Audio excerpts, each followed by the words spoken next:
Student, मैं दुर्गेश वर्मा आपको मेरे YouTube channel biology classes bye Durgesh sir में आपका स्वागत करता हूं। बच्चों, आज हम लोग क्लास 10th का जो लेसन सेकंड चल रहा है उसी में जो रिफ्लेक्स एक्शन टॉपिक को हम लोगों ने स्टडी किया था उसी पैराग्राफ को थोड़ा सा आगे हम लोग समझेंगे। हमने लास्ट में आप लोग को रिफ्लेक्स आर्क के बारे में बताया था। एक बार रिवीजन के तौर पे मैं बता दूं रिफ्लेक्स आर्क होता क्या है। तो रिफ्लेक्स आर्क मतलब होता है रिफ्लेक्स एक्शन के ड्यूरेशन में जो नर्व इम्पल्स का ट्रांसमिशन होता है डिफरेंट न्यूरॉन से।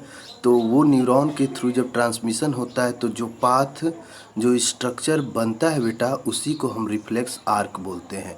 तो अगर आपसे कोई पूछता है कि व्हाट इज रिफ्लेक्स आर्क, तो रिफ्लेक्स आर्क बताएंगे during reflex action the nerve impulse transmission takes place between the neurons and by this structure is formed and that structure is called reflex arc। तो ये बातें आप बताएंगे, मैं आशा करता हूँ आपको समझ में आ गया होगा। तो इसको बताया गया of course reflex arc have evolve in animals.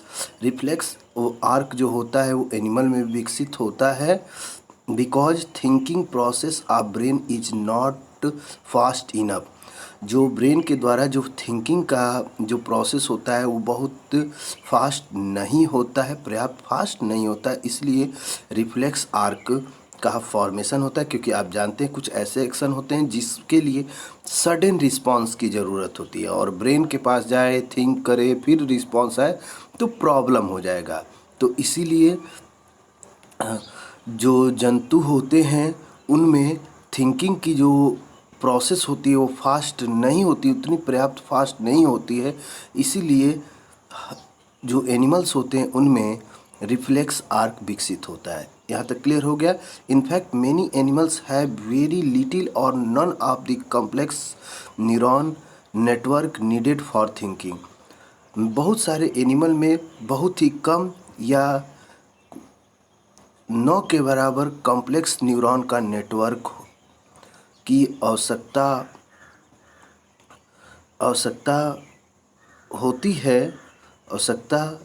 होती है थिंकिंग के लिए, जो कि उनमें कम होता है। जबकि उनकी आवश्यकता होती है लेकिन बहुत ही जंतु ऐसे होते हैं जिनमें बहुत ही कम ये आपके कॉम्प्लेक्स न्यूरॉन होते हैं। ये मेरी बात समझिएगा। In fact many animals have very little or none of complex neuron. बहुत सारे एनिमल में बहुत ही कम या न के बराबर कॉम्प्लेक्स न्यूरॉन नेटवर्क होता है, जो आवश्यक होता है थिंकिंग के लिए वो कम होता है। यही बातें कही जा रही हैं। मैं आशा करता हूँ आपको समझ में एकदम 100% आ गया। सो it is quite likely that reflex arc have evolved as efficient way of functioning in absence of true thought processes। इस प्रकार से इसलिए जो रिफ्लेक्स और विकसित होता है वो इफ़िशियंट होता है कार्य करने के लिए इन absence of true thought process. जो ट्रू थॉट प्रोसेस होता है उसके अब्सेंस में, मतलब जो पूरी तरह से सोचने वाली जो प्रक्रिया है उसके अब्सेंस में जो रिफ्लेक्स आर्क होता है इफ़िशियंट होता है, पर्याप्त होता है फंक्शनिंग करने के लिए। यहाँ पर ये बताई जा रही है अगर ट्रू थॉट न भी हो तो भी रिफ्लेक्स आर्क के फंक्शन से सभी प्रोसेसेस सभी एक्शन मतलब पर्याप्त एक्शन हो जाते हैं, ठीक ना।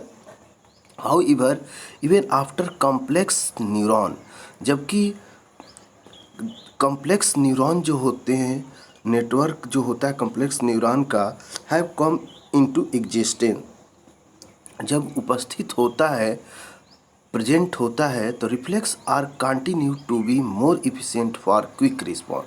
तो रिफ्लेक्स आर्क जो होता है कंटिन्यू लगातार होता रहता है और मोर इफिशिएंट होता है फॉर क्विक रिस्पॉन्स के लिए। अगर कॉम्प्लेक्स न्यूरॉन होने के बाद भी, उनकी उपस्थिति होने के बाद भी जो रिफ्लेक्स आर्क होता है वो मोर इफिशिएंट होता है किसके लिए, क्विक रिस्पांस के लिए। इसका मतलब कि अगर रिफ्लेक्स आर्क न हो तो कुछ एक्शन के लिए क्विक रिस्पांस नहीं मिलेगा। दैट मीन्स रिफ्लेक्स एक्शन के लिए जो मैंने आपको बताया है, जिस एक्शन में सडन रिस्पांस की आवश्यकता होती है वहाँ पर रिफ्लेक्स आर्क ही वर्क करता है। मैं आशा करता हूँ आपको मेरी बातें समझ में आ गई होंगी। चलिए इसके आगे हम लोग समझेंगे ह्यूमन ब्रेन के बारे में। ह्यूमन ब्रेन बताया गया है, पहला एक क्वेश्चन पूछा जा रहा है, is reflex action the only function of spinal cord? क्या जो रिफ्लेक्स एक्शन है केवल स्पाइनल कॉर्ड का ही केवल फंक्शन है, मतलब स्पाइनल कॉर्ड के ही फंक्शन के द्वारा ये थिंकिंग की क्रिया होती है? Obviously not since we know that we are thinking beings. Obviously not, since we know that we are thinking beings। हम जानते हैं, ऐसा नहीं है, हम जानते हैं कि जो हम सभी हैं एक थिंकिंग बींग्स हैं। हम जानते हैं कि हम सभी थिंकिंग बींग्स हैं। Spinal cord is made up of nerves, और स्पाइनल कॉर्ड जो होता है मेडअप होता है नर्व से, which supply information to think about. और स्पाइनल कॉर्ड जो होता है वो नर्व से मेडअप होता है जो सप्लाई करते हैं इंफॉर्मेशन को टू थिंक अबाउट, सोचने के बारे में। सोचने के लिए जो इंफॉर्मेशन सप्लाई करते हैं नर्व्स,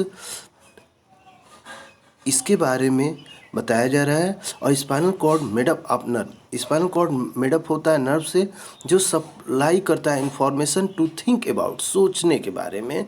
जो इंफॉर्मेशन होता है वो ब्रेन को कौन पहुंचाता है, कौन सेंड करता है, कौन सप्लाई करता है, तो आप बताएंगे स्पाइनल कॉर्ड, ठीक ना। थिंकिंग इन्वॉल्व मोर कम्प्लेक्स मैकेनिज्म। थिंकिंग प्रक्रिया में बहुत ही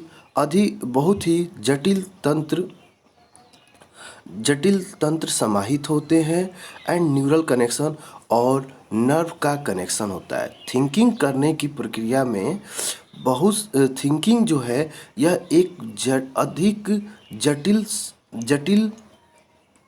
तंत्र के द्वारा यह प्रक्रिया होती है, या इस प्रक्रिया में जटिल तंत्र इन्वॉल्व होते हैं और न्यूरल कनेक्शन होते हैं और बहुत सारे नर्व भी जुड़े होते हैं।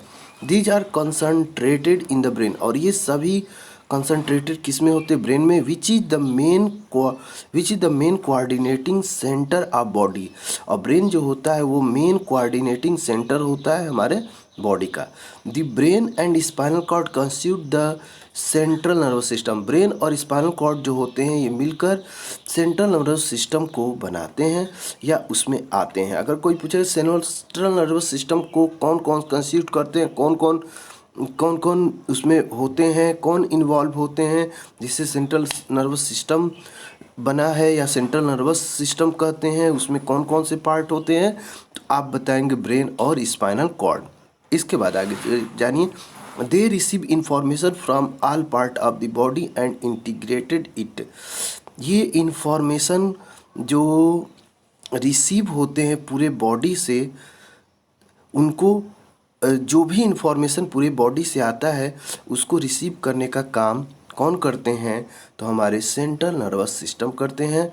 और उस इंफॉर्मेशन के लिए जो भी एक्शन करना होता है उसमें भी हमारे सेंट्रल नर्वस सिस्टम इन्वॉल्व होते हैं। ये बातें आप याद रखें, ठीक ना। We also think about our action. हम अपने एक्शन के बारे में सोचते हैं। Writing, talking, moving a chair, clapping at the end of a program are example of voluntary actions। Writing करना, टॉकिंग करना, चेयर पर मूविंग अ चेयर, एक चेयर को हिलाना, क्लैपिंग करना at the end of programme, ये सभी एग्जाम्पल जो हैं ये एग्जाम्पल है वॉलंटरी एक्शन। मतलब होता है कि those action which is control by will power is called as voluntary action. तो ये वॉलंटरी एक्शन का मतलब ये होता है कि जो भी एक्शन में हम अपने विल पावर के द्वारा कंट्रोल करते हैं वो हमारा होता है वॉलंटरी एक्शन। तो आगे बता रहा है कि which are based on deciding what to do next, और यह बेस्ड होता है निर्णय के लिए कि हम आगे क्या सोचते हैं। व्हाट टू डू नेक्स्ट, हमें आगे क्या करना चाहिए या हम आगे क्या करें, ये सभी के बारे में हमारा जो होता है उसके लिए जिम्मेदार, ये जो एक्शन होता है वॉलंटरी एक्शन होता है, ये बातें बताया जा रहा है, ठीक ना। So the brain also has to send message to the muscle, और इसलिए जो ब्रेन होता है मैसेज को भेजता रहता है मसल को। इसलिए ब्रेन जो होता है वो मैसेज को मसल को भेजता रहता है। This is the second way in which the nervous system communicate with muscle, और यह दूसरा वे है जिसमें जो नर्वस सिस्टम होता है वो कम्युनिकेट्स करते हैं किससे, मसल के साथ, ये बताया जा रहा है। The communication between central nervous system and other parts of body is facilitated by peripheral nervous system, और जो आगे बता रहा है द कम्युनिकेशन जो होता है सेंट्रल नर्वस सिस्टम और अदर बॉडी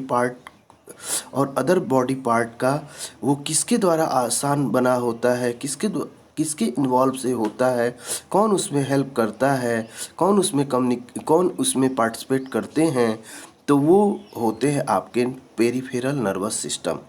और पेरिफेरल नर्वस सिस्टम जो होते हैं वो जुड़े होते हैं क्रेनियल नर्व से जो ब्रेन से एराइज होते हैं, और स्पाइनल नर्व से जो स्पाइनल कॉर्ड से एराइज होते हैं। ये बातें आप याद रखें। द ब्रेन दस allow us to think and take action based on that thinking, और जो ब्रेन होता है अलाउ करता है हमें सोचने के लिए और एक्शन लेने के लिए जो हमारे सोच के द्वारा होता है।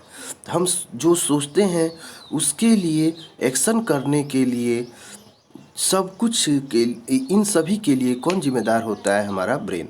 तो यही बोल रहा है कि द ब्रेन दस इस प्रकार से अलाउ करता है अस हमें टू थिंक सोचने के लिए एंड टेक एक्शन के लिए जो बेस्ड होता है ऑन दैट थिंकिंग, उस सोच पर, उस एक्शन के लिए जो सोच हमारी होती है वो हमारे इसके लिए जो जिम्मेदार होता है वो कौन होता है, हमारा ब्रेन होता है।